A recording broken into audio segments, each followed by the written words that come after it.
QuickBooks has some great features to help you keep track of your expenses.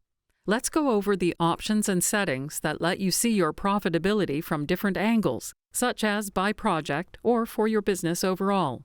We'll go over your options for tracking expenses and also turn on purchase orders. To get started, go to Settings and select Account and Settings, then Expenses. These are all your expense settings. Showing the items table on expenses is only needed if you're using QuickBooks to manage your inventory and want to mark an expense, bill, or check as an inventory purchase. The Tags field lets you add tags to track expenses and purchases in a custom way. Turn on this feature to track expenses per customer or project. This is a great feature if your business works on a project basis. And if you do, see the video at the end to learn more about tracking your expenses and profitability by project. This feature lets you charge customers for the expenses related to the work you're performing for them. If you want to charge customers a markup on expenses, check this box and enter your default markup rate. Note that you can change this later when recording the expense.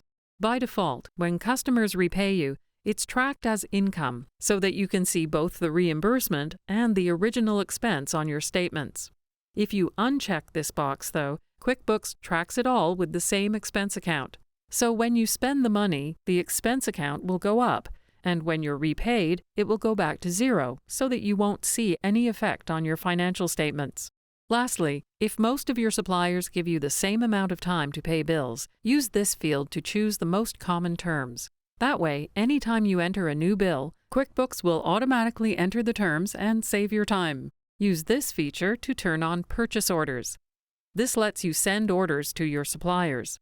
You can also customize your purchase order numbers and customize the email message you send with purchase orders. Now let's see where these settings show up. Select New, and now you can record purchase orders. Also, there's a place on Expenses, Checks, and Bills to record which customer or project you spent money on. Select Settings now to customize your own expense settings.